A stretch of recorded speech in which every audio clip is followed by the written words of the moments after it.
Esta produzir conferência será gravada agora. produzir os relatórios necessários, tá? Também exigidos pela LGPD, e, ao final, o registro de operações de tratamento, ele também permite entender, classificar e tratar os riscos associados a cada uma dessas operações. Tá? Ao final do registro, tudo isso é comparado, inserido numa matriz de risco que gera como output uma classificação desses riscos essa classificação vai servir para direcionar toda a construção do programa de privacidade da organização, vai servir para priorizar implementações, priorizar ações para entrada em conformidade. Tá? Esse é o papel do registro de operações. O papel óbvio, o papel mais claro do registro de operações na LGPD é aquele que, segundo o qual dado não registrado, né, ou seja, dado não efetivamente registrado, mapeado, não pode ser tratado. Sim, de fato, esse é o papel. A LGPD busca aumento, né, incremento de transparência. Então, esse é o objetivo número 0, digamos, do registro de operações de tratamento. Mas ele também possibilita a construção de um caminho, uma guia segura para mapeamento de riscos e para a gente entender lá no final o que deve ser priorizado como implementação no nosso programa de privacidade. E aí há várias formas de se fazer o registro de operações, tá? Como está aqui na tela, vocês podem ver. Um deles é o data mapping, foi essa descrição que eu dei, né? Vamos mapear processos, dados associados, consumidos nesses processos, definir bases legais, cumprir outros requisitos exigidos pela LGPD, entender se esse dado está adequadamente protegido ou não está. Depois disso, entender riscos inerentes, né? Entender quais são os riscos que estão naturalmente associados a esse tipo de operação de tratamento, e depois entender riscos que estão incrementados por falta ou por existência de um gap ou alguma vulnerabilidade. Tá? Uma outra forma de registrar operações de tratamento é o Data Discovery, como a gente vai ver mais para frente. O Data Discovery é o uso de uma solução de tecnologia da informação que é capaz de identificar a composição de bancos de dados e de qualquer tipo de repositório. Tá? E aí eu estou falando de dados estruturados, que são aqueles dados para mal comparar aqui, são aqueles dados que a gente preenche em campos, quando a gente, por exemplo, preenche algum tipo de formulário. Isso é um dado estruturado, ou seja, ele já tem uma forma pré-definida. Né? Se o campo está pedindo um e-mail, é um e-mail que eu vou ter que inserir ali. Se ele está pedindo um telefone, é um telefone que vai ali. Se é um nome completo, é um nome completo que vai ser inserido ali. Isso vai se estruturar num banco de dados. Tá? O dado não estruturado é tudo aquilo que a gente gera, também grosseiramente falando, né, em formato de arquivo. Né? Então, são PDFs, PowerPoints, docs de Word, imagens, né, fotos, vídeos, e por aí vai, PDFs e outras tantas formas e extensões de arquivos. Tá? O Data Discovery, uma solução de Data Discovery, ela tem que ser e deve ser capaz de entender a composição de todo tipo de base de dados, tá? Tanto de bancos de dados estruturados, como de dados não estruturados.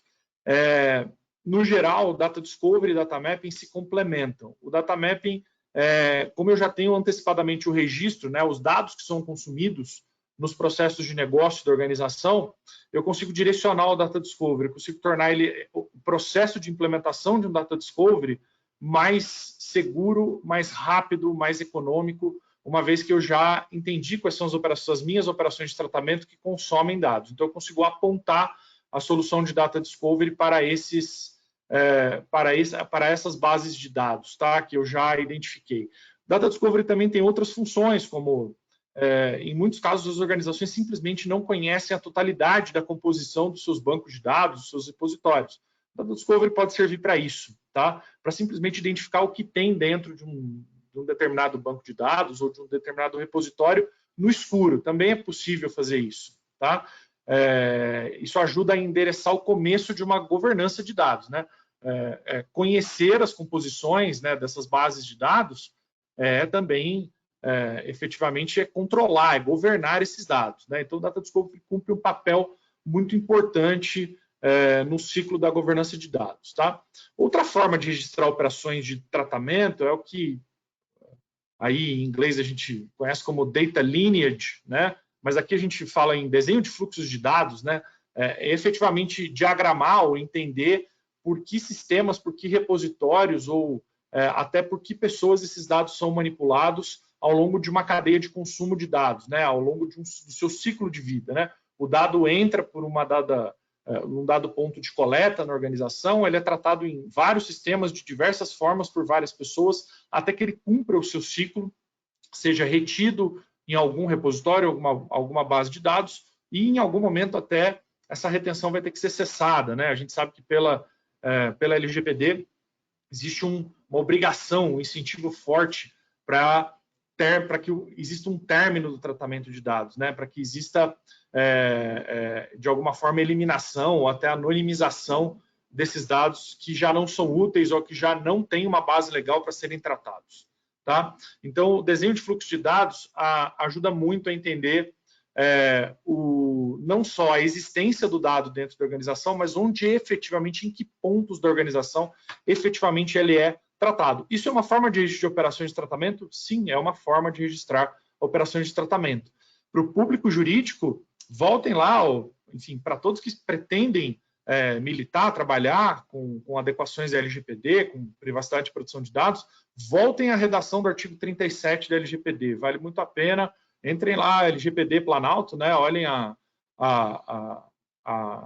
redação da lei, vão lá no artigo 37 e vejam que o artigo 37 simplesmente não diz como as operações de tratamento devem ser registradas. Existe uma ampla liberdade, isso é uma característica da LGPD, né? As formas específicas de implementação de programas de privacidade não são, raramente ou quase nunca são previamente definidas no corpo da LGPD. Então, dentro disso, cabe ao controlador, enfim, cabe às consultorias entenderem quais são as possibilidades, né, para registro de operações. Nenhuma dessas formas de registro aqui, adiantando também, é excludente. Todas elas são complementares. Todas elas trazem visões diferentes do registro de operações. No mundo ideal, o seu programa de privacidade deve contemplar todas elas. Tá? Então, falamos de data mapping e sua relação com data discovery, né? Como eles se retroalimentam, né? Como eles estão intimamente ligados. Falamos de desenho de fluxo de dados como uma visão importante que tem que existir dentro da organização.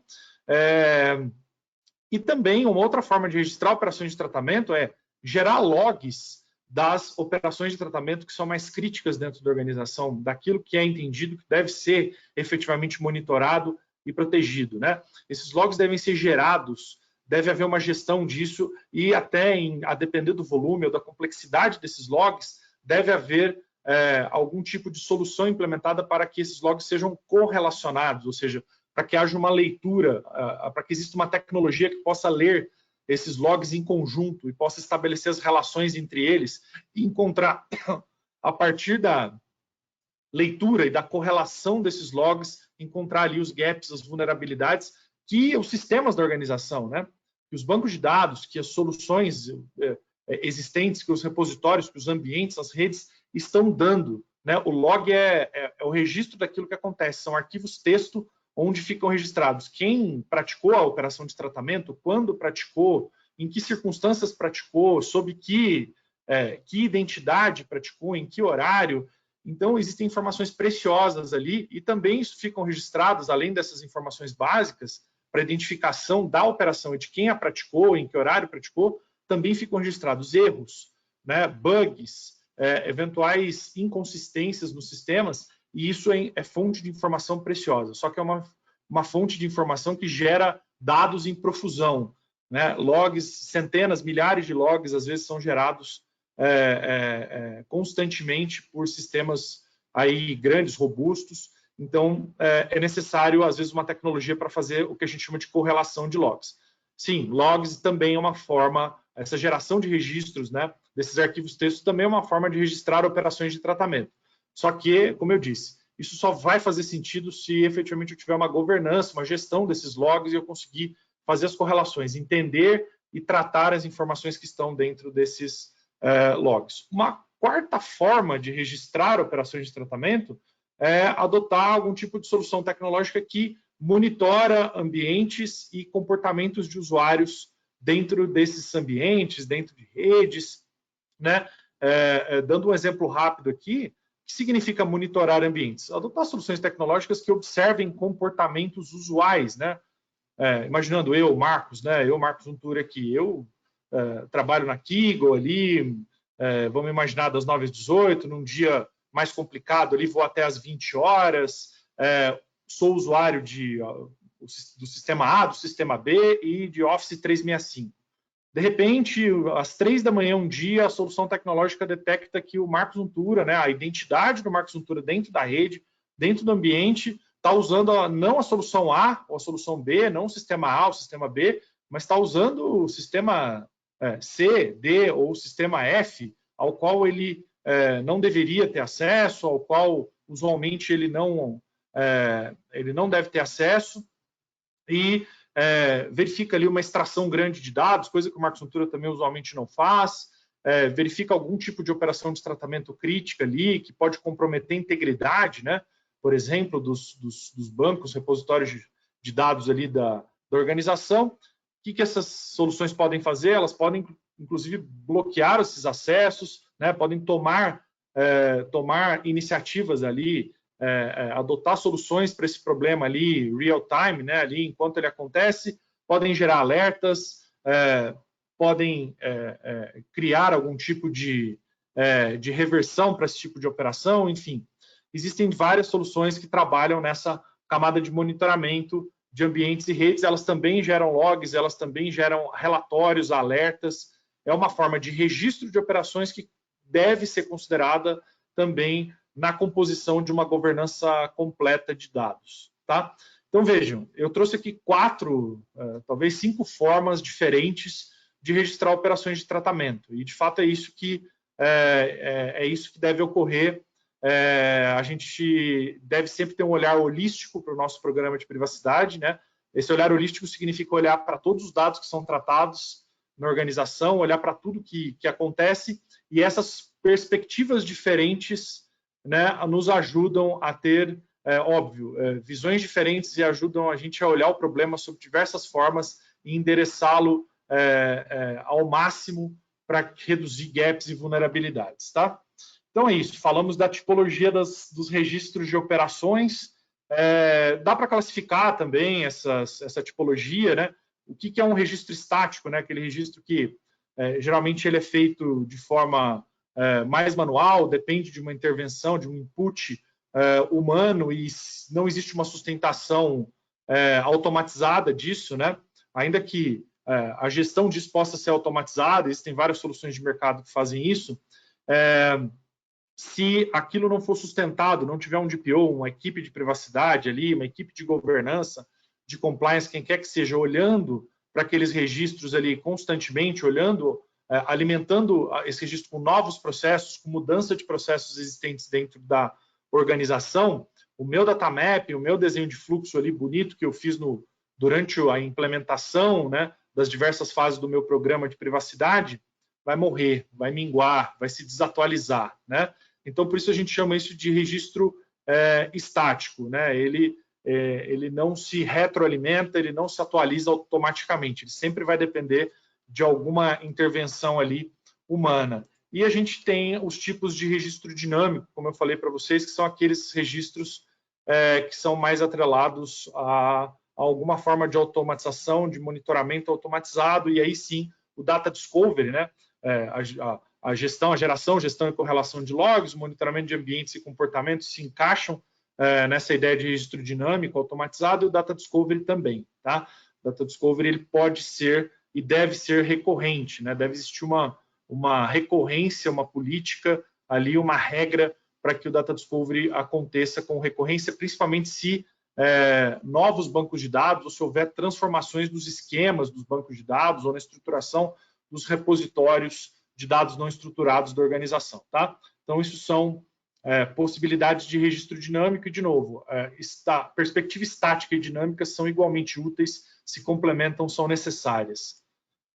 Bem, qual que é a cara de um data mapping, né? A gente fala tanto de data mapping, coloquei aqui para vocês uma planilha bem feinha mesmo, tá? É proposital isso aqui, para mostrar para vocês que data mapping pode ser uma coisa feita de forma simples, não precisa de grandes tecnologias, não precisa de grandes investimentos, não precisa de duplo twist carpado, tá? O seu Excel pode te ajudar muito nisso.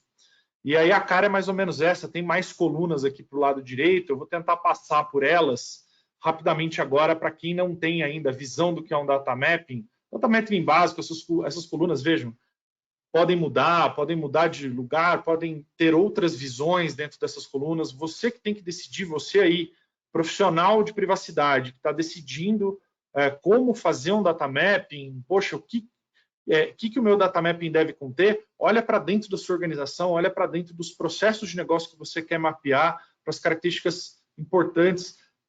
Tente planejar desde o começo quais métricas, quais KPIs você quer ter no final. E aí, a partir disso, planeje quais são as colunas do seu data mapping que vão ser importantes, né? O que de fato você quer ter de informação, em que ordem, tá? Não existe, de novo, artigo 37 do LGPD, não há uma forma pré-definida de se fazer registro de operações, tá? Isso aqui é uma proposta simples que eu montei para fins didáticos aqui, muito útil, atende o artigo 37 integralmente na minha concepção, mas há muitas formas distintas de se fazer isso. Mais sofisticadas, menos sofisticadas, com várias planilhas, uma planilha só, enfim. Vocês vão ver coisas muito distintas, né, entre si aí no mercado, todas, qual está certa, qual está errada? Nenhuma delas, tá? A maior parte delas, eu diria todas elas, apresentam visões bastante consistentes do que a organização faz com dados, né? Lembrando sempre que, quando vocês olham aqui essa coluna B e coluna C, eles são o coração do seu data mapping, né? Essas colunas, né? Se você não descrever adequadamente os seus processos de negócio e os dados que são consumidos, seu data mapping começa mal, né?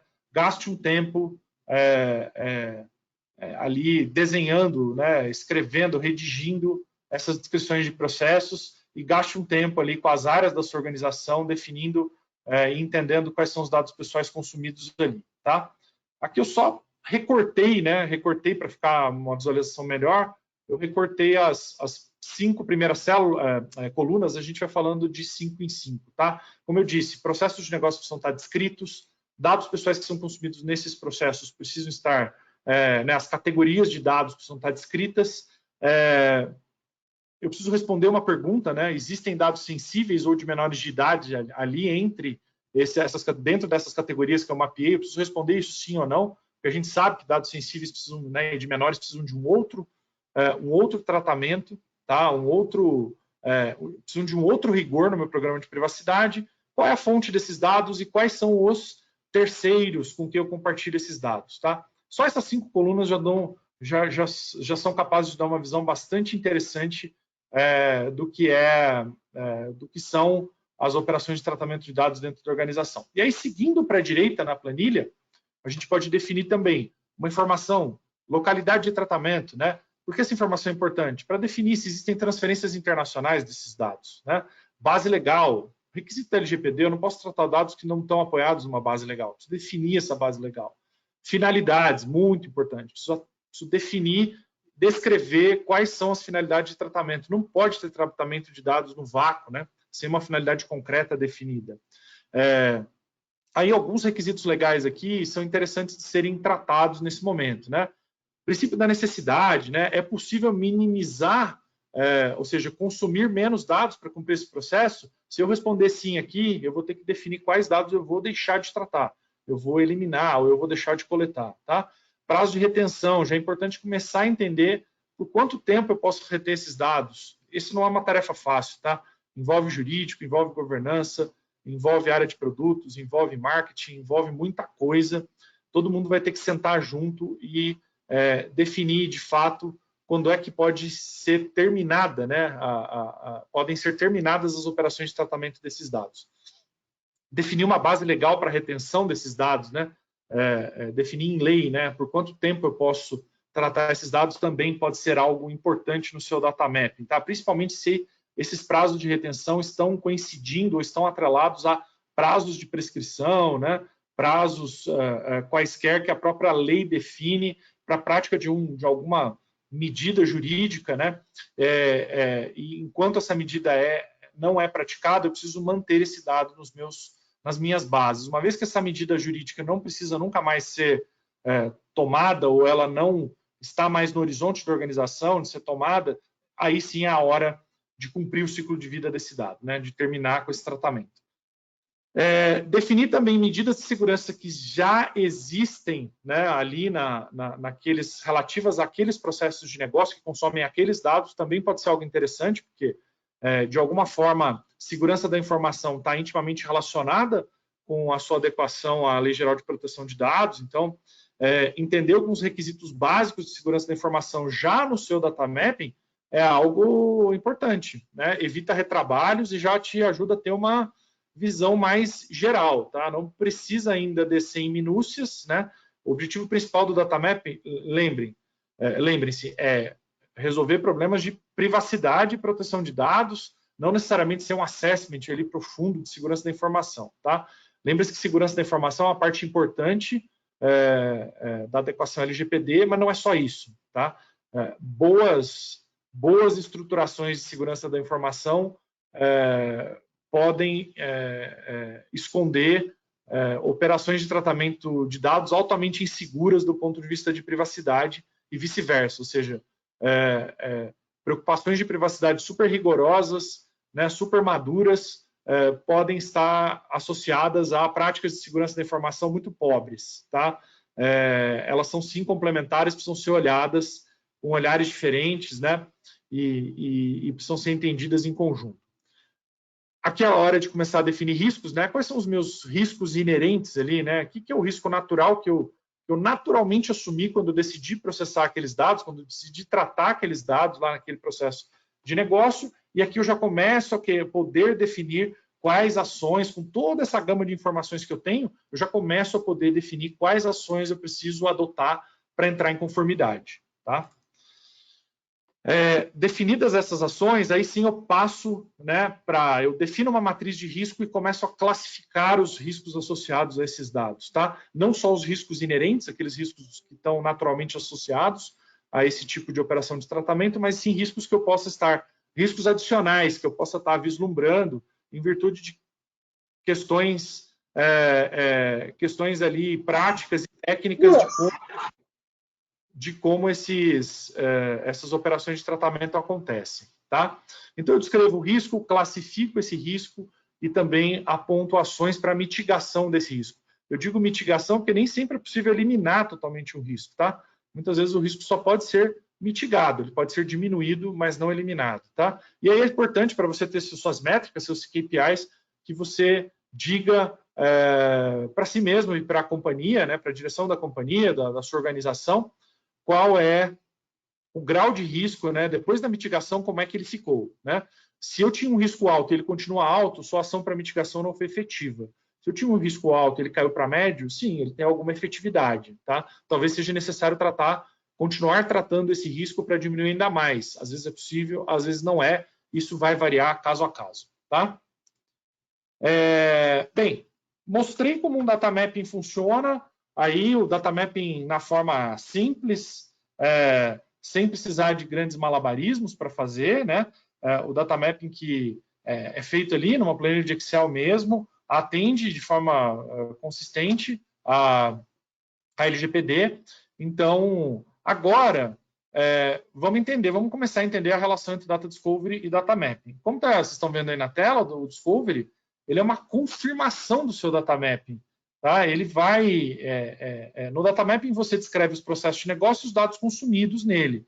O Discovery vai vir para confirmar se aquele processo de negócio trata efetivamente aqueles dados naquele sistema, com aquele nível de proteção, enfim. Ele que vai ajudar você a checar, né, a dar checks lá no seu data mapping. Nossa, isso que eu apurei lá com a área, isso que está escrito no documento, no manual, na descrição do sistema que me passaram aqui, é verdade, ficou confirmado pelo Discovery ou não, né? Às vezes o Discovery vai te apontar mais dados do que aqueles que estão no data mapping, às vezes vai apontar para mais relações, para mais compartilhamentos do que está nos bancos de dados. Às vezes ele vai apontar para sistemas, para bancos de dados que estão associados a sistemas distintos daqueles que você apurou no seu data mapping, né? De acordo com a informação que você recebeu das pessoas, das áreas ali, dos owners dos processos, tá? Então, o Data Discovery tem por função principal essa de confirmar, né? Efetivamente te ajudar a auditar o seu data mapping, tá? Outra função, talvez a mais importante de um Data Discovery, principalmente numa organização de maior porte, é ajudar no atendimento a direitos de titulares. No momento em que os titulares começarem a requisitar acesso a dados, eliminação de dados, retificação e outros direitos previstos lá a partir do artigo 18 lá da LGPD, o Discovery vai ser fundamental, principalmente se o volume de dados tratados pela sua organização for muito grande. Como é que você sabe se você efetivamente precisa de um Discovery para atender a direitos de titulares? Simples. Faça um teste, faça uma simulação. Se a sua organização ainda não teve uma requisição de titular, faça uma simulação de requisição. Tá? Busque dados de, por exemplo, um colaborador. Se você é de PO, se você é do time de privacidade lá jurídico, usa algum identificador seu, né? Nome, um RG, um CPF, algo assim, né? Documenta isso, né? Para gerar uma trilha ali de auditoria, né? Gerar as autorizações necessárias para tratar esse dado para fins de simulação e simula. Bate lá na porta da sua TI e fala assim: TI, recebemos uma requisição aqui de um titular de dados. Precisamos achar todos os dados que temos dessa pessoa aqui nas nossas bases de dados, nossos bancos e repositórios. Veja aí quais os esforços, quanto tempo você precisa para fazer isso. Se você vê que a sua TI não dá conta de sair do outro lado, ou que não existe possibilidade de fazer isso manualmente, ou que não existe não existem recursos humanos suficientes para parar tudo e fazer isso dentro da organização, para uma requisição, já é um sinal de alerta, né? Imagina quando a sua organização efetivamente receber dezenas, centenas ou até milhares de requisições. Aí é que entra uma solução de Data Discovery. Ela vai poder permitir buscas automatizadas, assertivas, rápidas, ágeis desses dados para você atender os direitos dos titulares nos prazos definidos aí em regulamento. A gente ainda não tem esses prazos definidos, a gente tem um prazo definido lá na LGPD, que é aquele prazo de 15 dias para direito de acesso, né? Em alguns momentos a LGPD fala em prazo razoável e tal, a gente não tem definições, mas esse prazo de 15 dias já é o que a gente tem de mais concreto, mais objetivo, já é uma boa guia para a gente entender. Se a sua TI em 15 dias não consegue, né, ou em pouco menos de 15 dias, não consegue te prover isso para prover essa informação para uma requisição, para um direito de titular, imaginem se vierem dezenas, centenas ou milhares, tá? Eu diria que esse é o teste de fogo para saber se a organização precisa ou não de uma solução de Data Discovery. Outra função do Data Discovery, né? Eu já disse lá atrás, conhecer é controlar, né? Se eu conheço a composição das minhas bases de dados, eu controlo o que tem, eu posso controlar, né? Como é a alimentação, como é a relação entre essas bases, né? Que dados podem ir para dentro de cada banco, de cada repositório. Eu começo a efetivamente endereçar na prática a minha governança de dados, tá? Se eu não sei a composição, né? Se as minhas bases de dados são uma caixa preta, eu não consigo controlar, eu não consigo governar o que eu não conheço, tá? E o Discovery tem uma função bastante importante nisso, tá? O Discovery também, né, para quem é público jurídico aqui, quem não é também, vale a pena consultar a LGPD para entender lá o coração da LGPD, que são os princípios de produção de dados, né? Discovery ajuda a atender todos os princípios de alguma forma, mas principalmente esses que estão em negrito, né?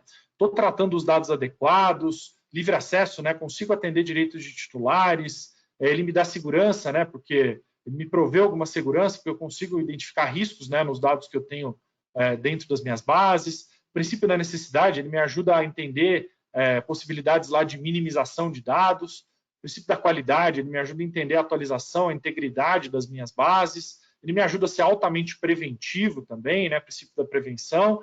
e me ajuda muito no incremento da transparência para com o titular, ou seja, porque eu controlo, eu governo os dados, então eu sei exatamente e consigo comunicar com assertividade, com transparência aquilo que eu faço com dados. E, principalmente, né, o princípio da prestação de contas, né, accountability, eu consigo prestar contas sempre que solicitado ali em relação ao que eu faço com dados, tá? Mas afinal, vamos lá, né? Vamos vamos para o Rogério. Como é que funciona o Data Discovery na prática, né? Como é que é isso ali no o preto no branco na tela? Vamos ver isso já. Antes, eu lembro vocês, já estou finalizando aqui minha fala, a Kaggle. A Kaggle traz uma visão para adequação LGPD em 3 camadas, né? Camada jurídico-regulatória, camada tecnológica e camada de cultura ou de pessoas. Hoje, a nossa área de produção de dados aqui tem condição de atendê-los, atender qualquer organização de qualquer porte, de ponta a ponta em adequação LGPD, cobrindo toda a sorte de relatórios, documentos, registros de operações e assim por diante, que estão nessa camada documental, regulatória, consegue atender as organizações não só com Data Discovery, mas com uma gama grande de tecnologias de privacidade, né, de Privacy Tech, de segurança da informação, e também consegue atender as organizações em produção de conteúdo, materiais, capacitação, treinamentos, inserção, efetivamente, dos conceitos de privacidade, produção de dados, das práticas, né, das boas práticas na cultura da organização. Tá? A gente consegue fazer isso porque a gente tem jornadas de adequação faseadas, onde cada coisa entra no lugar certo, desde a instalação lá de um comitê, desde a nomeação de um DPO, de alguém que vai ser responsável, ali, um ponto focal para esses assuntos de privacidade, até uma fase avançada de maturidade, ali, de sustentação da governança de dados, do programa de privacidade que foi gerado. Tá? Dúvidas, trocas de ideias, problemas existenciais, tá aí meu contato, marcos.untura@kaggle.com.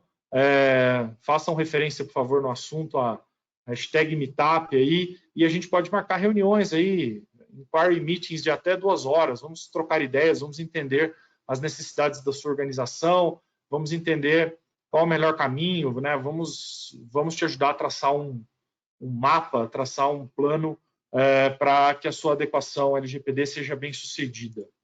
É isso, pessoal. Obrigado. Rogério Ataíde, meu mestre, é contigo, tá? Eu vou Legal, Marcos. tirar e acho que tenho que te colocar, não sei se eu ou a Cris temos que te colocar como apresentador, tá? Acabei de fazer isso. Ok, Cris, obrigado. Vai lá, Ataíde, arrebenta. Legal, Marcos. Muito legal que você falou aí com relação à parte de Data Map, né, Data Discovery. Até anotei aqui, para mim serve até como reciclagem, tá? Tem coisas que alguns conceitos que a gente acaba deixando fraco, né, na memória, e eu acabei anotando aqui várias coisas aí. É muito legal essa parte aí introdutória que a gente acaba esquecendo. Bacana. Bom, pessoal, complementando aí, né, e mostrando na prática o que o Marcos Untura apresentou para vocês, agora eu vou entrar um pouco nas ferramentas. Hoje nós trabalhamos com algumas ferramentas, né, e nós temos 2 ferramentas, 2 soluções que fazem a parte de Data Discovery. Tá? A primeira delas que eu vou apresentar para vocês é o SDM, tá? Structured Data Manager.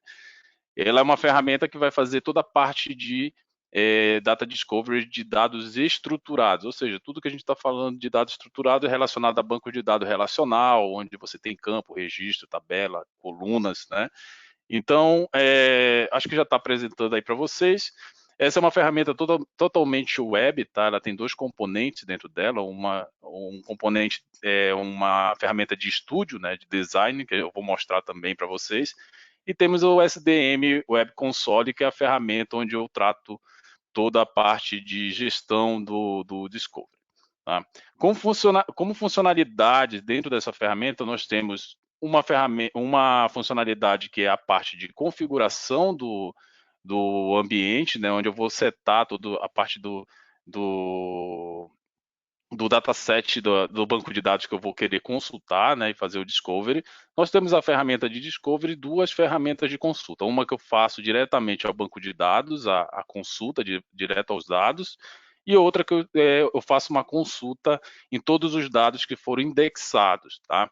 Então, a ferramenta ela trabalha numa consulta mais direta com relação ao dado, e outra consulta que você pode consultar uma gama e uma infinidade de dados em todos os bancos, né, que foram indexados dentro da solução.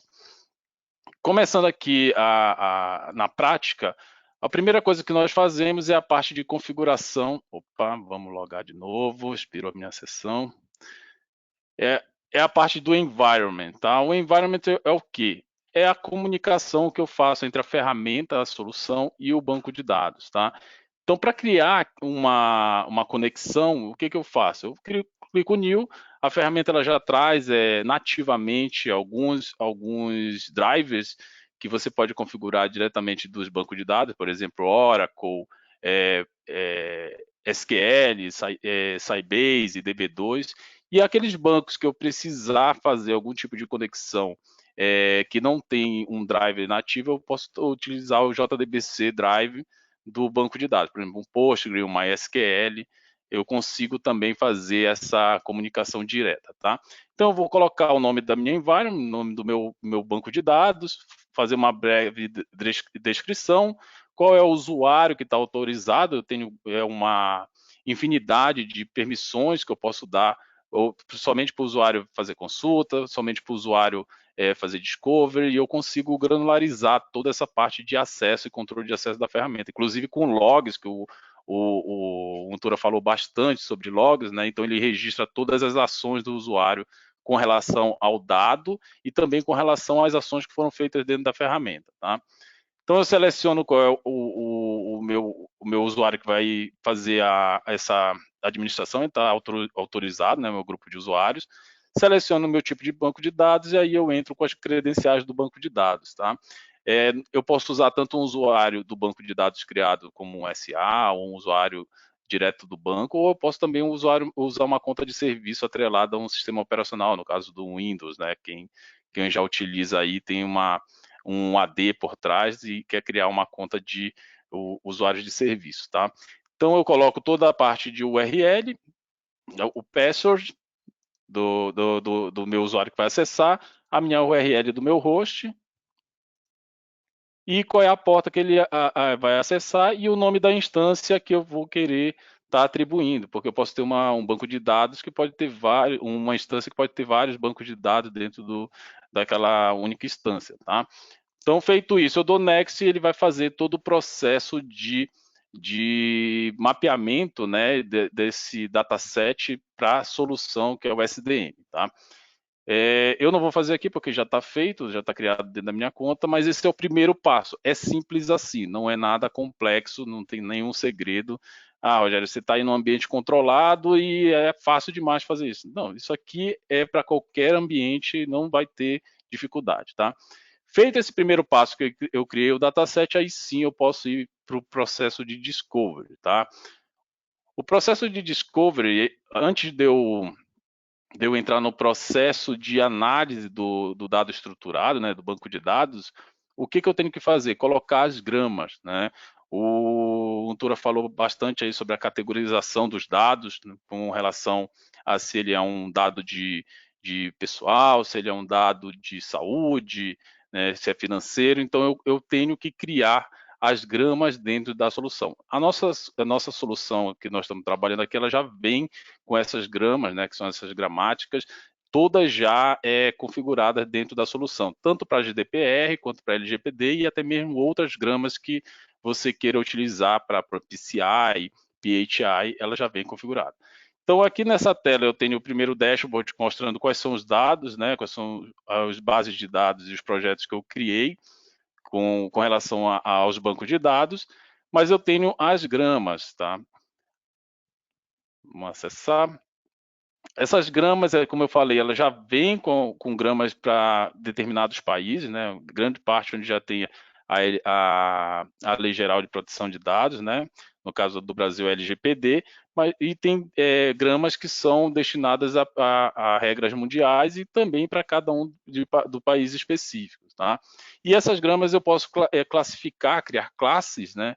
por tipo de associação. Eu tenho gramas que são expressões regulares, são regras que pode ser específicas por PII, regras que são específicas por PHI, PCI, e eu consigo agrupar essas gramas de acordo com cada uma das classificações dela, tá? Então não fica algo solto dentro da ferramenta. Então, eu quero consultar somente o que é informações pessoais, e aí eu corro o risco de trazer também informações financeiras, né? Então eu consigo fazer essa classificação. Na parte de set, né, criei toda a parte de classe. Na parte de set é onde eu seto qual é as gramas que vão estar compondo a análise e o discovery, tá, para fazer toda a identificação dos dados pessoais, dados sensíveis, dados financeiros. Então eu consigo fazer toda a parte de habilitação e desabilitar essas regras, tá? Por exemplo, aqui nesse caso eu tenho 36 regras habilitadas, que eu tenho algumas do Brasil, outras dos Estados Unidos, e também tenho regras que estão off, tá? Então, para eu habilitar essas regras, eu venho aqui no botão amarelinho, já clico e eu consigo salvar e habilitar uma determinada regra dentro da minha solução. Então, não é nada que qualquer usuário possa vir fazer. Claro que tem que saber o que está habilitando, porque para eu não colocar um monte de regras que vão ficar lá sem uso, tá?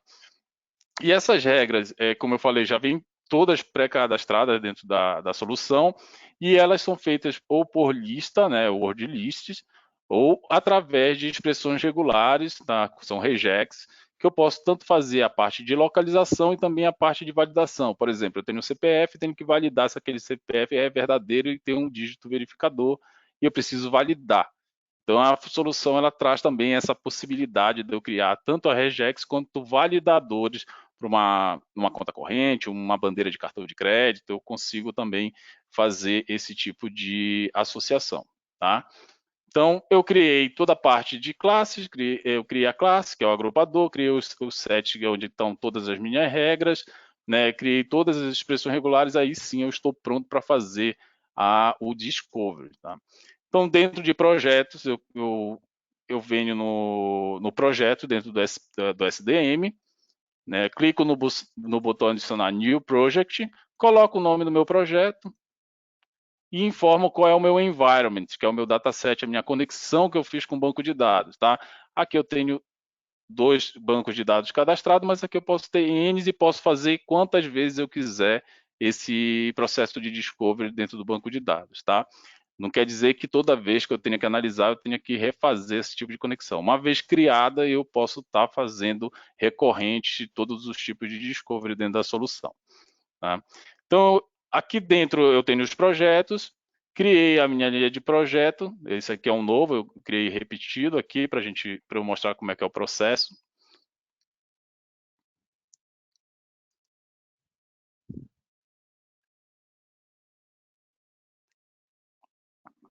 Opa.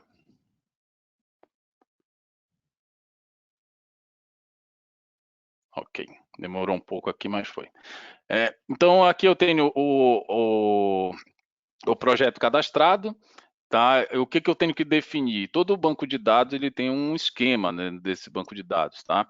E esse esquema, cada desenvolvedor, cada DBA, o pessoal que está fazendo a criação do banco de dados, às vezes ele cria esquemas novos, ou até mesmo quando você passa por alguma atualização de banco, acaba trazendo novos esquemas do banco de dados. Então, eu preciso selecionar quais são os esquemas que fazem parte desse banco de dados. Ah, Rogério, mas eu não sei quais são os esquemas. A própria solução já traz uma lista de esquemas que eu preciso cadastrar e relacionar com o banco de dados, tá? Esse banco de dados ele tem vários esquemas, ele vai apresentar todos os pontos DBO, e eu posso selecionar quais que fazem parte da minha solução ou até mesmo do meu módulo. Às vezes você tem um RP onde o banco de dados tem módulo financeiro, módulo contábil, módulo fiscal, e eu quero separar isso, e às vezes o banco de dados está separado por cada DBO. Eu posso também separar em vários projetos, né, modularizando também a solução. Então eu venho aqui, seleciono qual é o DBO do meu banco de dados, dou um salvar, e ele já faz o cadastramento do DBO. Feito isso, ele vai conseguir identificar todas as tabelas que estão relacionadas a esse banco de dados, tá? Então, aqui em tabelas, que é o nosso próximo passo, eu consigo verificar quais são as tabelas que eu vou querer associar nesse processo de discovery. Então, ele leu o meu esquema de banco de dados, vai trazer toda a parte de estrutura e vai listar todas as tabelas que estão relacionadas dentro desse banco de dados, tá? Opa, isso o Google DBO errado, mas tudo bem. Aqui dentro ele vai trazer todas as tabelas que estão relacionadas ao banco de dados, tá? E feito isso, eu consigo dar um start no scan de todas as tabelas associadas aquele determinado banco. Voltando lá em projeto, que eu já tenho esse projeto analisado. Vamos analisar aqui o discovery que foi realizado, tá?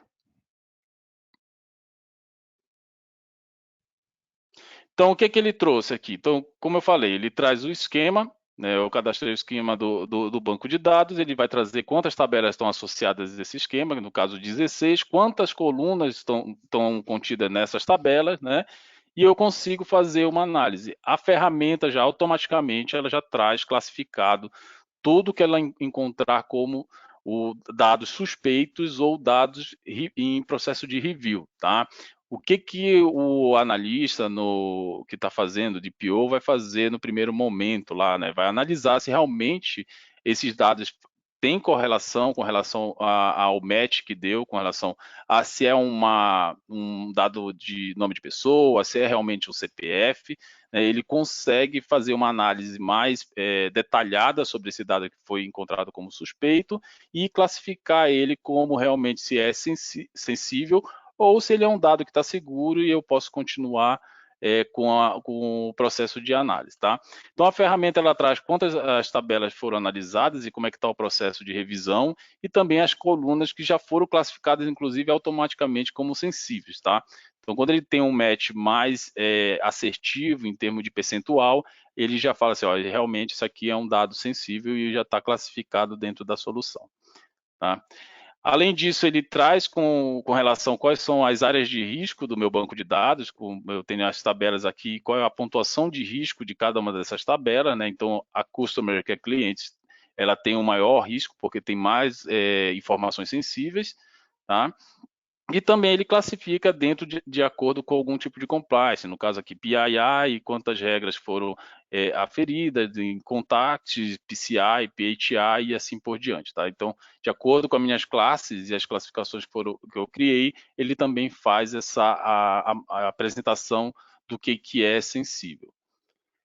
Entrando mais a fundo nas tabelas, para vocês verem o processo. Esse processo aqui, algumas pessoas falam, Rogério, mas eu tenho um banco de dados de produção e esse processo vai demorar quanto tempo? Então, a ferramenta, ela tem um threshold, né? Ela tem um range aí que eu posso dizer o quanto eu quero varrer, quantos por cento do banco eu preciso analisar para que ele dê match 100%. Então, eu posso colocar, ó, se você tiver 20% de dados encontrados, eu já classifico ele como sensível. Então, ele consegue não ter a necessidade de analisar 100% de seus registros para classificar uma determinada informação, tá?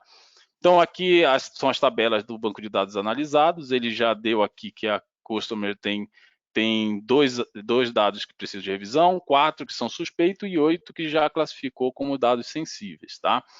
Então, clicando aqui em Customer, a gente consegue entrar dentro dos registros da tabelas, né, toda a parte de coluna dessa tabela e verificar qual coluna que ele classificou como um dado sensível. Então, eu tenho aqui essa Customer ID, que ele fala que precisa de revisão, provavelmente isso aqui é uma informação de ID da tabela, e eu preciso colocar ela e apontar ela como safe, tá?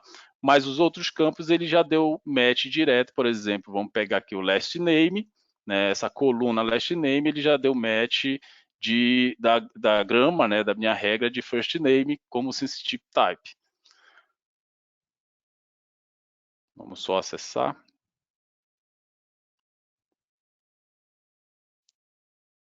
Um pouco lenta a minha Acho que é a minha conexão aqui, mas vamos lá. Então, eu entrei na parte da coluna que foi analisada, tá? E ele deu alguns matches aqui dentro do sensitive type, tá? Então, aqui você pode ver aqui que no Family Name, ele deu um match com tanto o alias, que é o nome da coluna, por isso que ela está em negrito, tá? Ou seja, não somente os registros que estão dentro desta coluna, mas também o nome da coluna, o label dessa coluna, ele também foi classificado como um possível dado sensível, tá? Então, ele deu um match na coluna, né, ele teve um ratio de 38% na classe de PII, onde também os registros de best match deu match, né, com relação a dados sensíveis do tipo family name, tá?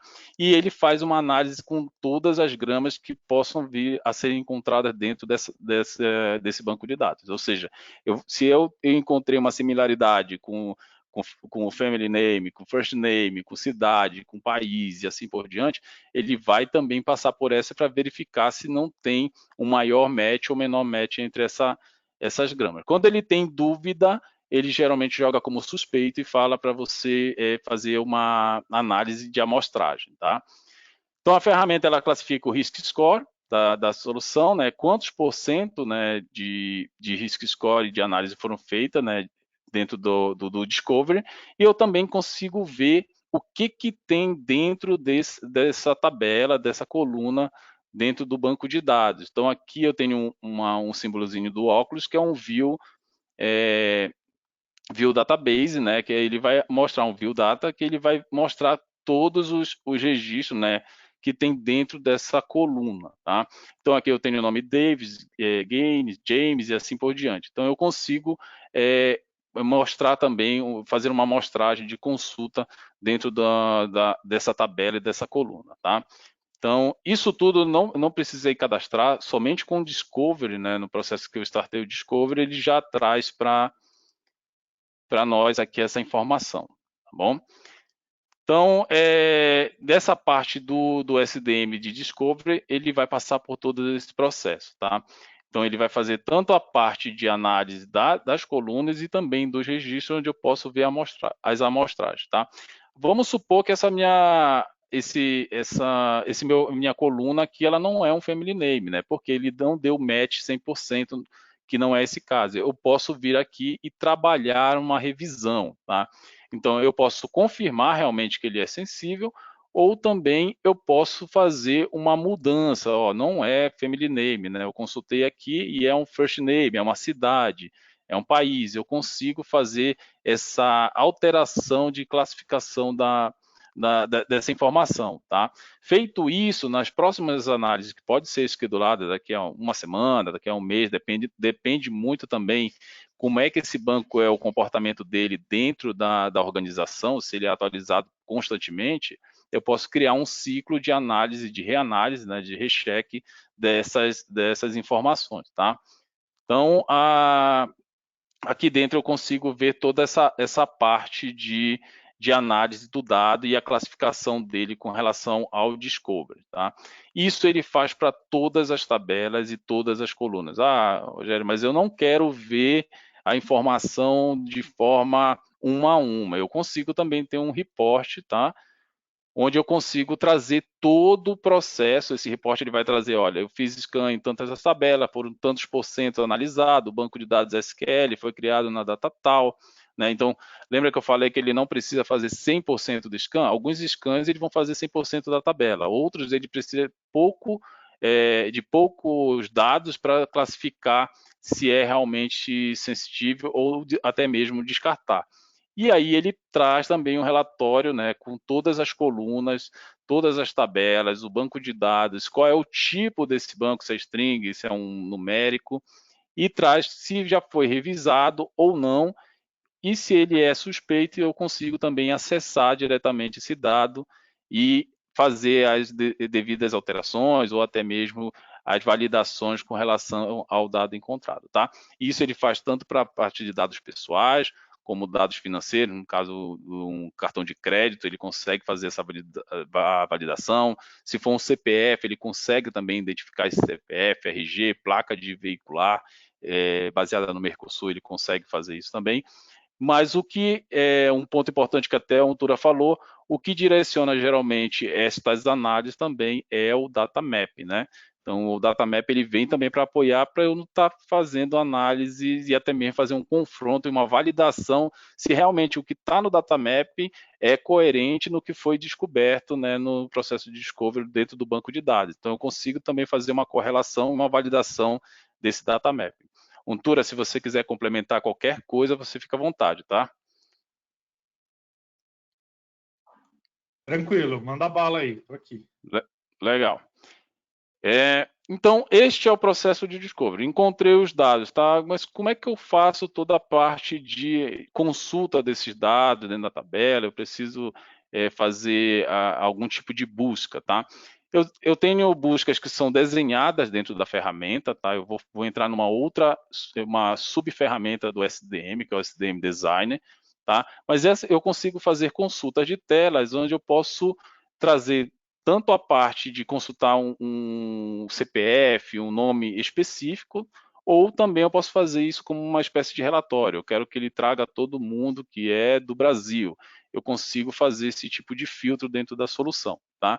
Então aqui é um relatório, né, sem um filtro para você entrar com o número de CPF, mas é possível você também colocar esse parâmetro, né, de você entrar com uma informação para ele consultar somente aquela informação específica, e essa consulta eu estou fazendo diretamente no banco de dados, eu não estou indo no index, eu estou indo direto na fonte do banco de dados, seja em produção ou seja homologação, qualquer lugar que ele esteja, né, classificado e cadastrado dentro dos environments.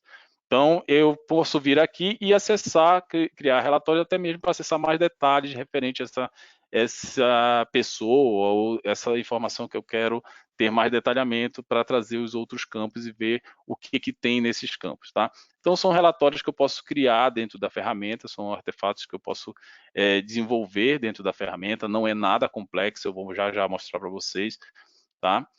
Esse é um item de consulta e esses relatórios eles podem ser tão simples como este, como mais complexo. Por exemplo, consultar uma ordem de compra, verificar fornecedores e clientes envolvidos, eu consigo fazer um cruzamento de informações, não somente de um banco de dados, mas também com outros bancos de dados. Eu tenho também a parte do Free Text Search. O que esse Free Text Search faz? Ele vai buscar direto em todas as informações que foram indexadas, tá? Tudo que é feito no processo de discovery, eu tenho a opção de ver esses gráficos dentro da ferramenta, mas eu posso também mandar essa informação para um banco de dados indexado. Ah, mas para que eu precisaria isso de indexado? Né?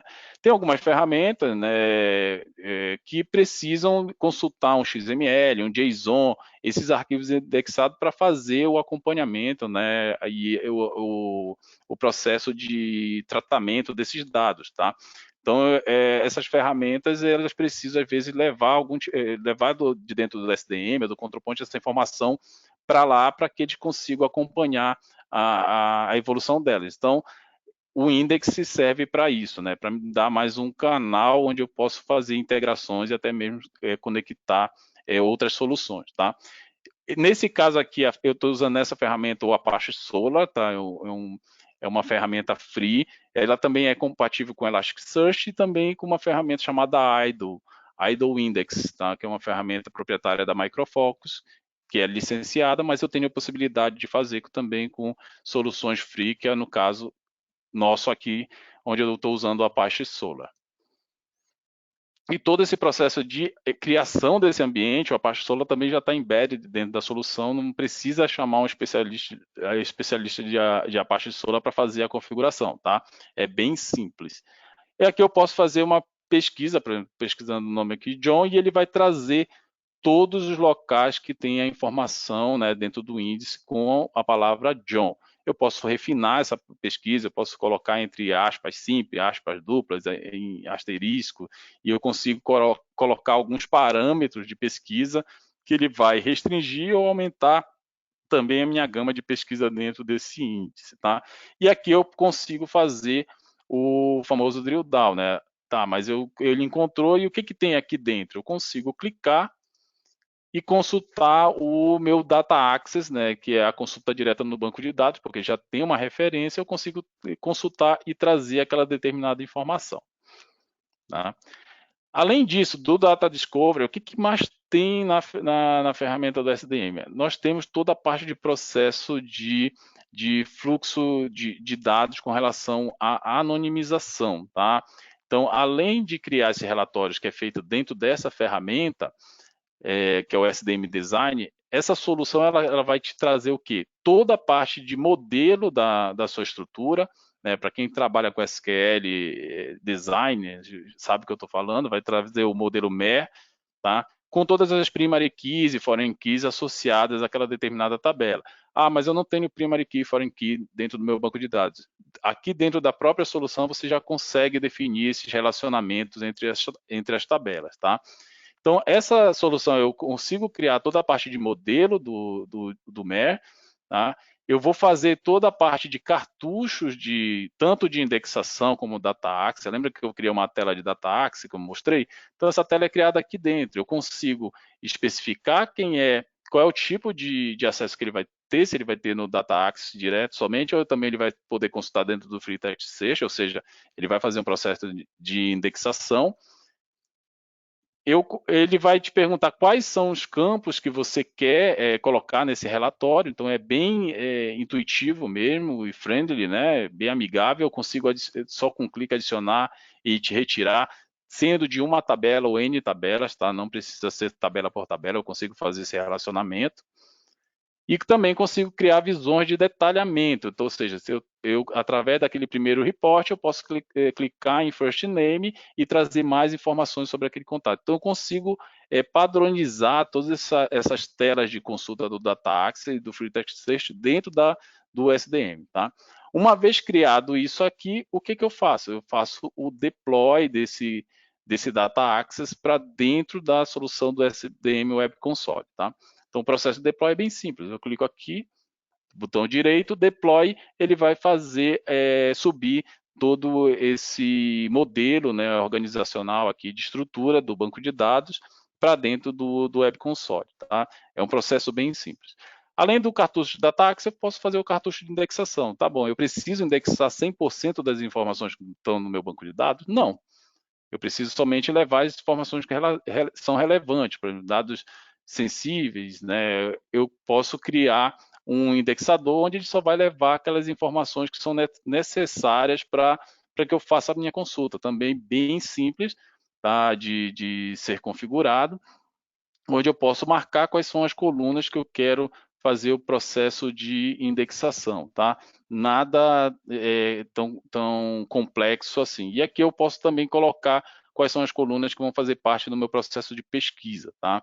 Quando eu coloco o John, ele vem aqui e eu consigo determinar quais são os campos que ele vai consultar as palavras que são principais dentro do processo do Free Text Search, tá? Que é a consulta diretamente ao índice.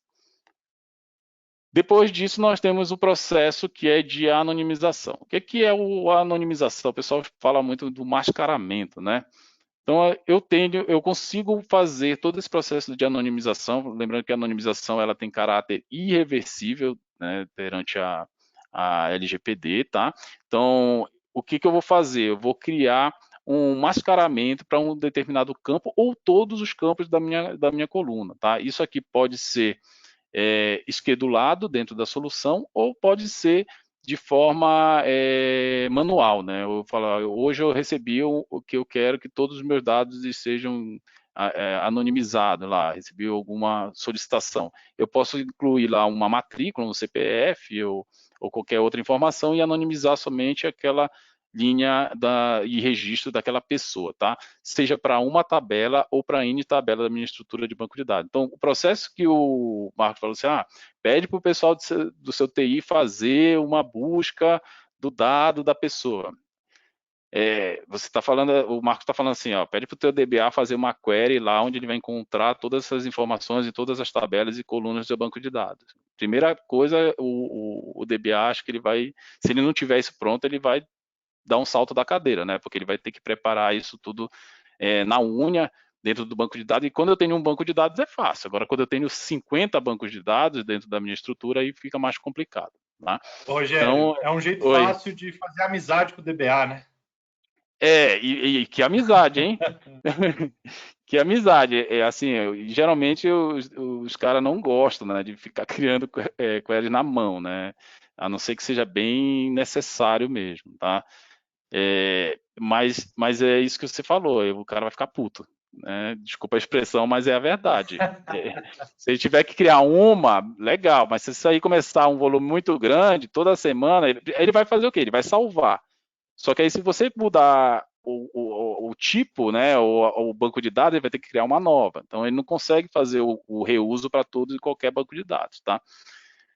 Então, aqui, esse é o processo que eu estou mostrando aqui de anonimização. Então, eu consigo selecionar qual é o campo e qual é o modelo de anonimização que eu quero utilizar. Eu quero utilizar um processo fixado, eu quero utilizar um processo randômico, com somente letras, somente número. Então, com um clique eu seleciono qual é a minha origem, né, qual é a minha coluna que eu quero anonimizar, e seleciono qual é o tipo de anonimização que eu vou colocar dentro do meu processo. Né? Se é somente texto, se é somente número, aí aqui fica a gosto do freguês, tá? Então, feito esse processo de linkar quais são os dados, né, dentro da minha tabela e quais são as colunas que eu quero fazer, todo o processo de mascaramento, né, eu faço o deploy desse cartucho, que é um cartucho de mascaramento. Tá, Rogério, você está falando aí de cartucho, modelo, onde é que está essa cabeça de bacalhau, né? Mostrei o corpo. Aí, para onde é que vem isso aí? Isso aqui vem dentro para a parte de business flow, ou seja, a ferramenta ela consegue criar fluxo para tratamento desses dados. Por exemplo, eu posso também, dentro do SDM Design, criar queries de deleção, eu posso criar queries lá dentro, ou instruções de update, de, de inserção, né? E também esses fluxos de dados de anonimização, tá? Então, tudo que eu faço dentro do SDM Design, que eu faço o processo de deploy, ele joga para dentro dessa parte de business flow. Tá? Então, aqui eu tenho tudo que já foi executado e quando foi executado, né? E tenho também o processo de deployment. Eu consigo ver tudo que foi deployado dentro da solução. Então, aqui ele mostra todos os business flow que eu criei dentro do SDM, seja para anonimização, indexação, e eu consigo verificar qual foi a última vez e qual é até mesmo a versão que foi introduzida dentro da ferramenta. Tá? E como é que eu faço para executar isso aqui? Então, vamos fazer um processo aqui de anonimização. Tá? Antes disso, a gente mostra o que eu vou estar fazendo, né? Para depois falar assim, isso já estava pronto. Né? Então, a gente tem que mostrar todo o processo. Então, o que eu vou fazer é um processo de anonimização aqui do sexo, né, do indivíduo. Então, aqui está tudo X, porque eu já fiz uma anonimização, e isso aqui a gente vai alterar, tá? Isso aqui pode ser feito tanto em ambiente de homologação, como também em produção. Claro que em produção tem que ter cuidado o que você vai anonimizar, até porque não é o mais correto, né? Fazer qualquer tipo de mascaramento dentro em produção. Geralmente, em produção, o que a gente usa é uma criptografia, uma pseudonimização, que é um pouco diferente desse processo de anonimização, onde eu não tenho como reverter o dado. Por isso que aqui está tudo X, desde quando eu fiz a primeira anonimização. Tá? Então, eu venho aqui no meu Business Flow, vou procurar qual é o meu processo de anonimização. Então, eu tenho aqui um Customer in Place Mesh, que é de anonimização. Tá? Eu tenho um fluxo. Eu seleciono esse fluxo e esse fluxo eu posso tanto executar ele de forma manual, tá? Como também eu posso fazer a execução de forma esquedulada. Tá? Deixa eu pegar aqui. Peguei o lugar errado. business flow, customer, aqui. Legal. Então aqui eu tenho o Customer in Place Mesh que anonimizei, de anonimização, tá? E eu vou executar ele. Aqui dentro de parâmetros, como eu falei, eu posso ter um CPF, eu não preciso anonimizar 100%, tá? Eu posso especificar, eu quero anonimizar somente esse CPF. Eu dou um executar, ele pede para confirmar o comando e aí ele vai fazer todo o processo de anonimização, ou seja, ele vai pegar todos os parâmetros que eu passei, o tipo de dado que eu quero anonimizar e como eu quero anonimizar, e vai fazer todo o processo de anonimização, ou seja, ele vai mudar aquele dado de acordo com os parâmetros de anonimização que eu incluí dentro da ferramenta, tá? Então ele startou e ele não tem como reverter, né, essa ação, e ele vai fazer a conversão de todos os registros dentro da tabela de customer. Então ele passou e já deu, tudo ocorreu perfeitamente. Então se eu consultar agora lá, se deu certo o meu processo de deploy, tá? Eu fiz esse deploy hoje, vamos ver se ele deveria ter colocado ABCD, se eu não me engano, a informação, ABCD, exatamente. Então era X e ele mudou para ABCD, e eu não tenho como reverter, tá? Uma outra coisa que é associada a essa ferramenta, tá? Ao SDM. A gente tem aqui também um processo de pseudonimização, tá? Dentro da ferramenta, que é o quê? É o mascaramento, onde eu consigo reverter o dado ao estado original, ou seja, eu mascarei um CPF e eu quero reverter isso aí. Tá? Só que este processo ele utiliza uma ferramenta chamada Voltage Secure Data, tá? É uma ferramenta à parte que faz o processo de pseudonimização e criptografia, tá? Mas eu posso utilizar também ela dentro da solução, tá? No processo de pseudonimização, eu também posso, ele é 100% integrado, essa ferramenta, eu posso ter também toda a parte de mascaramento, de pseudonimização dentro da solução, e posso executar isso para todas as tabelas, tá? Ou para um dado específico, tá bom? Então eu consigo aqui fazer um processo de pseudonimização, onde eu vou mostrar para vocês aqui que eu vou estar executando uma ação e ela vai me criar aqui um botão de undo, né? Que é o desfazer. Então eu vou conseguir fazer o processo de anonimização e de pseudonimização, de mascaramento, e vou também conseguir desfazer esse processo, tá? A ferramenta ela tem esse poder de fazer essa integração com o Voltage Secure Data para fazer todo o processo de anonimização, tá? De pseudonimização, desculpa. Então deixa eu só ele acabar para mostrar aqui o undo. Ele está também fazendo pseudonimização de um dado de first name, tá? E eu consigo fazer todo o processo de desfazer esse comando dentro da solução, tá? Aqui dentro do SDM, a gente encerra, tá, esse processo de pseudonimização, anonimização, data discovery, né? Aqui o que eu tinha para mostrar eu já mostrei para vocês. E agora eu vou falar um pouco sobre a segunda ferramenta, que é o Control Point, tá? Acho que eu vou ter que parar aqui para poder mudar, não? E deixa eu ver se eu consigo. Ah, pronto. O Control Point ele já trabalha com a parte de dados não estruturados, né? Como o Marcos falou, são arquivos do tipo Excel, PowerPoint, JSON, XML, TXT, CSV, então, todo zip, inclusive, né? Arquivos de backup, isso tudo ele consegue fazer o processo de discovery, tá? A solução se chama Control Point. Ela tem três macro funções, ela tem a parte de repositório, tem a parte de categorias e policies, tá? Os repositórios trabalham da mesma forma como trabalham os projetos do SDM. Então, eu crio toda a minha conexão desses repositórios e eu posso aplicar também gramas, né, expressões regulares, da mesma forma que eu fiz no SDM, ou seja, todas as regras que você usa dentro do SDM, eu consigo trazê-las para dentro do Control Point, tá? Então, dentro de repositório, o Control Point ele tem conectores, tá? Então, mas poxa, meu banco de meus dados, meu repositório estão no Hadoop, eu tenho repositório no Git, eu tenho repositório no SharePoint, no Google Drive. Ah, mas eu quero fazer consulta de e-mail, no Gmail ou no Exchange. Então, esses conectores, o Control Point, ele possui para que você faça a conexão com esses repositórios, tá? Por padrão, a ferramenta ela já vem com os conectores relacionados à parte da Microsoft, no Office 365, SharePoint, a parte do Exchange, ela já traz isso aí, inclusive os conectores de file system, no caso, quem tem mapeamento de rede interno e repositório de disco, tá?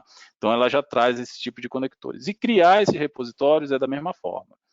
Eu tenho aqui um botãozinho de mais, quando eu logo na ferramenta, é importante falar, eu já geralmente já entro logado, porque ele já é integrado 100% com o meu AD ou com o meu LDAP, tá? Então, o usuário, assim que você exclui ele dentro do LDAP ou desabilita ele, dá um lock, ele já é bloqueado também aqui dentro da ferramenta. E eu consigo também ter essa parte de permissionamento e logs numa granularidade bem aprofundada, né? Com relação a que tipo de acesso a pessoa vai ter aqui dentro da solução. Então, ele tem aqui dentro de repositório quais são os repositórios que estão registrados, analisados e os que estão sendo gerenciados. Tá? Daqui a pouco eu falo um pouco sobre essas diferenças. Então, eu venho aqui em adicionar repositório, eu vou colocar o nome do repositório, a descrição do repositório e qual é o tipo de file system, né, o conector que eu estou utilizando. Então, eu já tenho os conectores aqui configurados, tá? Então, de file system, por exemplo, eu coloco qual é o meu file system, qual é a URL do meu conector, onde vai fazer todo esse processo de discovery. Isso já é padrão dentro da ferramenta, já vem configurado, não precisa você configurar, uma vez que a gente configura. E aqui eu vou escrever qual é o caminho do meu mapeamento, // nome do servidor, entendeu? /cdola, alguma coisa desse tipo, né, com relação ao caminho de rede. E eu posso colocar também quais são os tipos de arquivos que eu quero que ele busque. Se eu não colocar nada, ele vai pegar tudo. Tá? E eu também posso dizer o que eu quero que ele não busque. Por exemplo, eu não quero que ele busque nada do tipo PDF. Eu posso colocar aqui .pdf, ele não vai fazer essa busca. Tá?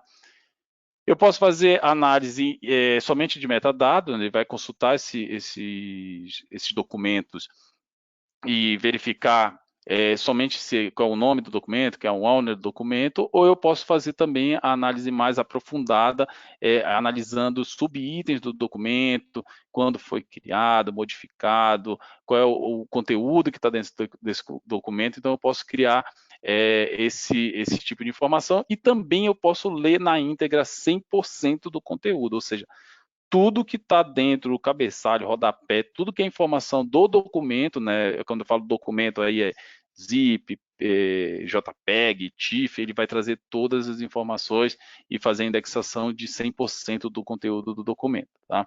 Então eu crio qual é o tipo de análise, né? Então eu coloquei qual é o nome, criei o apontamento de onde está o meu file system. Se for um SharePoint, eu tenho uma URL, tá? Se for um Hadoop, também eu tenho um caminho para ser percorrido. Disse o que eu quero que ele capture, se eu quero categorizar item, quais são os educos, quais são as gramas que eu quero que ele trate, ou seja, eu posso colocar 100% das gramas, eu quero que ele veja se tem endereço, telefone, CPF, tudo que é LGPD, ou eu posso falar, não, só quero que ele veja, por exemplo, se tem nome de pessoas. Eu posso também fazer esse tipo de distribuição, não precisando colocar 100% das regras da LGPD, tá? Mas, por padrão, geralmente a gente coloca 100% para descobrir realmente tudo que existe dentro daquele determinado repositório, tá? Mas depois você pode começar a tirar algumas coisas para deixar mais leve, tá? Feito isso, criei o repositório, tá? Aí ele vem para registrado. No processo de registrado, deve ser todos os repositórios que eu cadastrei dentro da minha solução. Quando eu venho para analisado, quer dizer que eu já fiz todo o processo de discovery, tá? É o que a gente vai falar agora, que é a parte bem legal da solução, tá? Então, o processo de discovery, eu posso tanto fazer uma análise, ou posso também pedir para reanalisar o repositório. Então, vocês podem ver que aqui eu tenho o repositório analisado do tipo de Exchange para e-mail, ou seja, eu vou dentro da caixa de e-mail da pessoa e analiso todo o conteúdo daquela caixa de e-mail, do inbox, tá? Eu tenho file servers aqui que são escaneados e também tenho componentes do SharePoint e que estão sendo verificados, tá? Tem uma URL do SharePoint onde eu estou verificando todos os documentos que estão dentro desse SharePoint, tá? Vamos pegar um file system aqui, né? Então, eu acessei, fiz o processo de rescan ou scan, ele vai trazer todas as informações referentes àquele meu repositório, tá? O control point ele tem uma metodologia baseada em ROT, tá? Esse ROT é redundante, obsoleto ou triviais, ou seja, eu consigo classificar tudo, ele vai fazer uma busca de tudo que está redundante dentro da ferramenta, tá? Todos os arquivos estão repetidos. Eu vou já mostrar um uso dessa solução aqui, dessa funcionalidade, tá? O que é obsoleto, o que é o trivial. O que esse obsoleto e trivial é? Eu tenho arquivos que são obsoletos com mais de 30 anos, 10 anos, 15 anos, 5 anos. Eu consigo parametrizar a ferramenta, eu consigo alterar esse obsoleto, quanto tempo desse repositório, por exemplo, repositório de financeiro ou de pessoal, que tem muitas informações, né, de pessoas, né, e eu tenho alguns documentos que tem uma validade de 30 anos, tem documento que tem validade de 10 anos, então eu posso classificar que esses documentos são do tipo obsoleto. Então eu faço essa classificação dentro do repositório, tá? Então a gente cria que a gente chama de classificações de potenciais sensíveis, né? Uma tradução da ferramenta. E aí você consegue fazer essa atribuição de quanto tempo aquele determinado arquivo é obsoleto. E trivial é assim, por exemplo, eu tenho arquivos temporários, um monte de arquivos que são gerados de forma por algum sistema de logs, né, que às vezes são triviais dentro de da organização, dentro da solução, até mesmo aqueles thumb que gera cada imagem quando você acessa dentro do disco, e você pode classificar esse formato de arquivo aqui. Tá? Eu vou mostrar para vocês onde a gente classifica isso. Tá? Então, eu consigo colocar formato de arquivos também dentro da parte trivial. Então, ele mostrou aqui que 50 megas são redundantes, 1.45 GB são obsoletos, porque já passou o prazo, né, da política, né, que eu atribuí aqui dentro de obsoleto, e triviais ele tem 11 megas, tá? Então aqui a solução ela traz quais são os seus potenciais riscos, né, em termos de password, ele falhou aqui em abrir 23 arquivos, provavelmente estão protegidos por senha, ou tem alguma coisa que está barrando, ou não tenho permissão, tá? Eu consigo verificar qual é o ano desses arquivos, né? Quantos arquivos eu tenho em cada ano. Consigo ver também qual é o tipo desses arquivos que contém dentro do meu repositório, se são apresentações, se são games, são e-mail, documentos, são arquivos de desenvolvimento. Às vezes a pessoa coloca algum arquivo lá de código-fonte dentro de um repositório, se são databases, até mesmo backup de banco de dados, tá? E também consigo ter a visão de tudo que foi classificado dentro dos encontrados como endereços, ou seja, 2.218 arquivos que foram encontrados como endereço, com internet address, teve arquivo de número de telefone, né, nome de medicamentos, arquivos de banco, então ela traz de acordo com os dados sensíveis, tá? Pode ser CPF, CNPJ, eu consigo colocar as mesmas regras que são aferidas dentro do SDM, elas também estão dentro do control point, tá?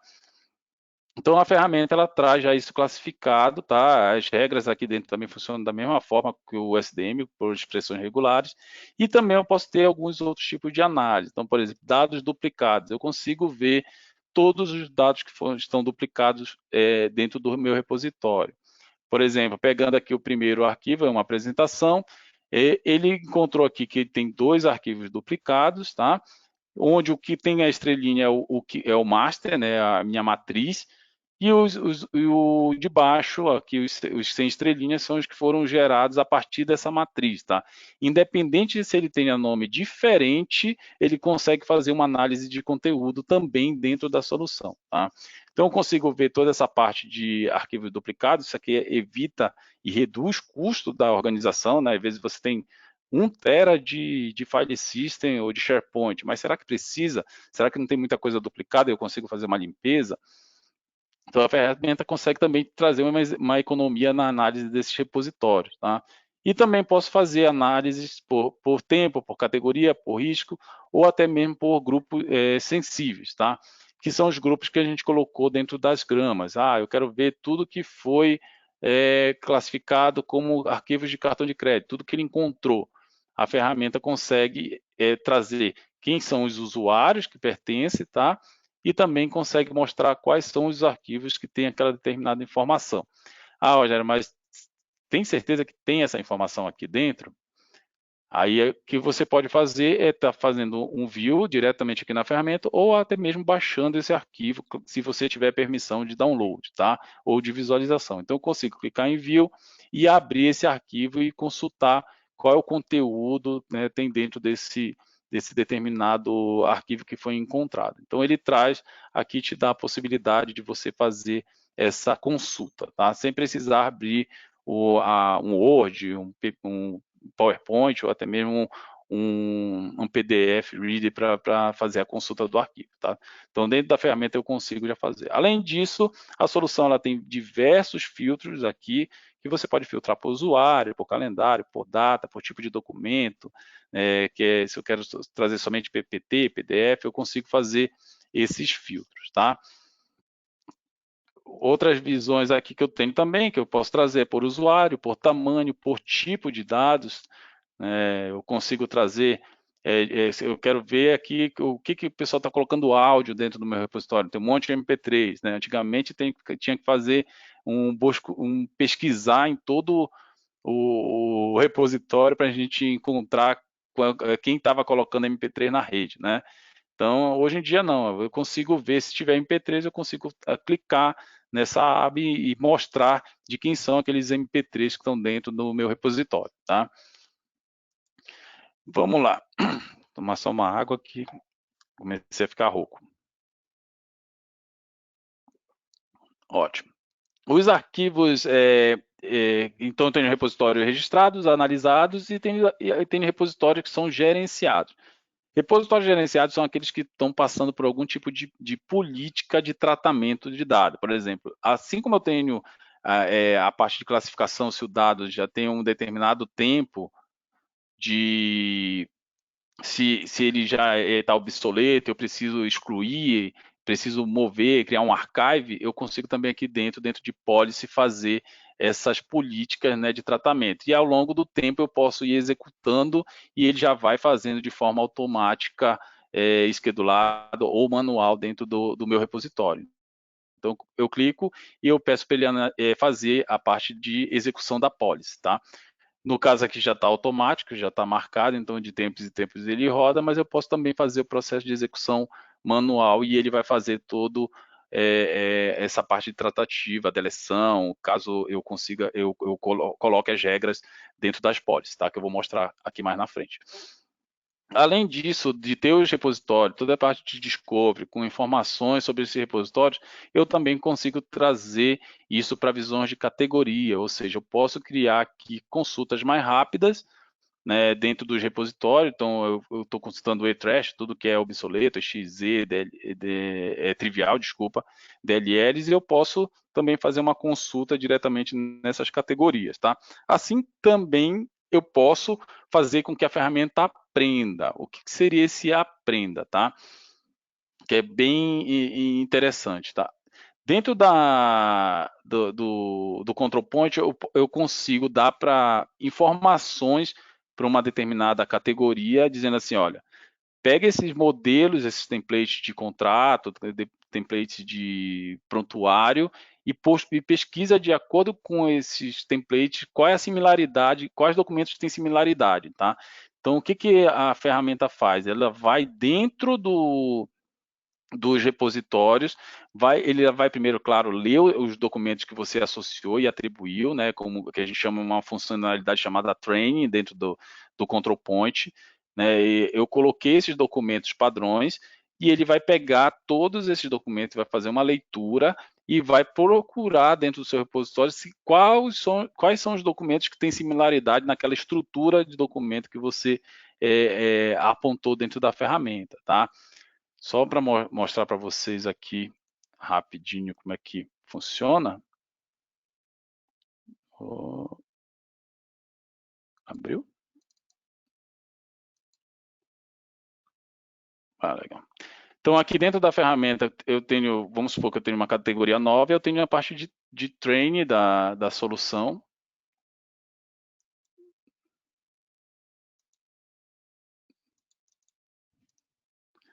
Teste. Não vai deixar eu passar. Isso. Então, aqui eu tenho toda a parte do repositório, que eu vou fazer essa parte do training, tá? Então, eu escolho qual é o repositório, eu tenho que selecionar sempre um repositório, e eu posso aqui, o Training Documents, eu posso associar documentos e padrões de documentos dentro da ferramenta, ou seja, eu venho aqui em adicionar, procuro documentos ou padrões de documentos que estão dentro da ferramenta, os modelos, adiciono dentro da ferramenta e ele vai começar a aprender como é que esses documentos foram redigidos e como é que eles estão escritos, né, e quais são as palavras-chave que estão dentro dele, e vai começar a fazer a busca desses documentos dentro dos meus repositórios, tá? Isso é uma outra funcionalidade que tem dentro do Control Point, além de fazer toda essa parte de Discovery, tá? Então, eu consigo criar categorias baseadas em compliance, de PII, procurando dados específicos, ou até mesmo fazer categorias que treinem a busca pelo documento dentro dos meus repositórios, tá? O outro item são as policies, né? As policies é onde nós fazemos toda a parte de fluxo de tratamento de dados. Então, assim, o que eu quero fazer com aqueles arquivos que têm mais de 10 anos? Tá? Em vez de eu ir lá e ter que copiar e colar para outro lugar, fazer um backup, ou até mesmo fazer uma deleção, aqui dentro eu já consigo criar todo esse plano de fluxo, né? E de tratamento desses dados, e eu posso fazer archive, eu posso fazer um backup, eu posso fazer jogar para uma lixeira, excluir definitivamente. Então consigo criar regras de execução que são as policies, tá? E ela são baseadas em fluxos, tá? E essas policies de acordo com que eu vou aplicando dentro do meu repositório, automaticamente ou de forma manual, né, isso você escolhe, você já pode deixar pré-agendado, por exemplo, daqui a 10 anos ela fazer uma execução, ou daqui mensalmente ela vai executando, ou eu posso ir manualmente e já fazer uma primeira execução de acordo com as atribuições e configurações que eu determinei, tá? Então eu consigo determinar quais são as regras de execução, né? Arquivo de 10 anos é maior que 10 anos, são os critérios, tá? Já está para executar a policy e também eu consigo fazer toda a parte de colocar mais propriedade desses arquivos, tá? Dessas policies.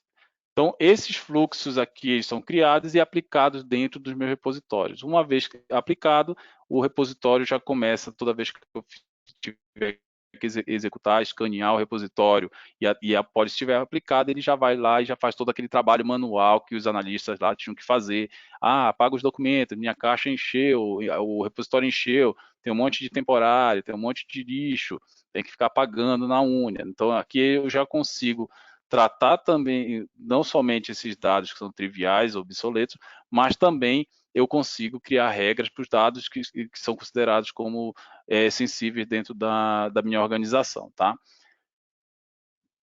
Por fim, só para mostrar aqui a questão das configurações, tá? Sobre a questão do obsoleto e triviais, eu tenho aqui a parte de potential sets, né? Aqui é onde eu determino, né? Como é que vai se comportar o meu ROT, tá? Então eu consigo aqui, vou editar o padrão, assim eu não bagunço com o meu ambiente. Então eu tenho aqui redundante, eu consigo dizer qual é o repositório que ele vai analisar, né? Que eu estou no modo gerenciado, tá? Quais são as regras para obsoleto? Então, criado com quanto tempo? Quais são os tipos de arquivos que eu quero que ele considere como obsoleto? Qual foi a última vez que foi acessado? Qual foi a última vez que foi modificado? Então, esses tempos eu também consigo parametrizar e cadastrá-los, tá? Ou até mesmo adicionar categorias de pesquisas que vão servir de pesquisa no futuro, tá? A mesma coisa eu consigo fazer para triviais e também para dados sensíveis com relação às gramas e atribuição de gramas dentro dessas regras, né? Para que ele faça análise já de forma automática, não tenha que ficar adicionando regras manualmente dentro da minha estrutura do repositório, tá? Mas é possível também fazer essa adição manual. Então, eu consigo definir quais são as regras para obsoleto, trivial e redundante dentro da ferramenta, tá? Ah, Rogério, mas você falou de index lá do SDM, mas você não falou de indexação, como é que funciona dentro do control point, tá? Toda a parte da indexação funciona dentro do idle, tá? O control point já traz o idle index por padrão. E dentro do idle index ele já me gera também arquivo de XML, JSON para fazer esse tipo de integração. E aqui dentro da ferramenta onde estava a search, eu consigo pesquisar informações sobre pessoas, CPFs e outras informações dentro de tudo que foi indexado dentro putz, desse sorte que não tem control point. Vamos pegar contract. Não tem John, desculpa. Então eu consigo.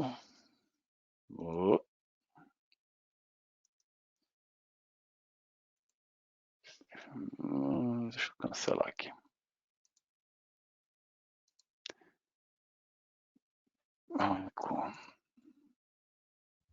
Deixa eu só. Porque ele não está trazendo. Agora trouxe. Então, eu consigo pesquisar uma determinada palavra, a palavra tá, contrato, CPF, eu consigo colocar um número de CPF. Aqui eu estou sendo bem aberto e está procurando todas as informações dentro do universo que foi indexado, independente se é um file system, se é um Exchange, se é um SharePoint, ele já busca em todos os repositórios, tá? Ele já consegue fazer essa busca porque já foi tudo indexado. Aqui eu estou fazendo uma busca aberta, né, tá? Mas eu posso fazer também buscas mais fechadas, tá? Utilizando aspas. O meu teclado está diferente. Eu utilizo aspas duplas e eu consigo fazer uma redução, né, da procura. Por exemplo, se eu procurar aqui Rogério espaço Almeida, ele vai procurar tudo que é Rogério e tudo que é Almeida quando eu não tenho aspas duplas. Quando eu tenho aspas duplas, eu consigo limitar, né, e fechar mais essa pesquisa, tá? Então, aqui dentro ele consegue fazer toda a pesquisa dentro do índice e até mesmo acessar o documento e as mesmas coisas que a gente tem analisando diretamente o repositório, tá? Então, essa é a função, esse é o control point, então ele faz todo esse processo de discovery, tá? De dados não estruturados, dados não estruturados, todo tipo de arquivo, ele não tem limitação para o tipo de arquivo. Será ele lê CSV? Ele lê TXT, ele lê todos esses tipos de arquivo. Ele lê zip, inclusive o que está dentro do zip, tá? Então ele consegue fazer toda essa parte de análise do repositório bem mais rapidamente do que a gente teria que fazer do processo manual, tá? Então, Marcos, aqui eu encerro a parte de control point e SDM, né? São as duas soluções aí a SDM de dados estruturados e o control point de dados não estruturados, e está totalmente, as duas ferramentas estão de acordo com o artigo 37 que você citou aí da LGPD, tá? Então, são soluções robustas, né, que tem uma variedade de funcionalidades aí que podem ajudar ao pessoal que está trabalhando com essa parte de dados.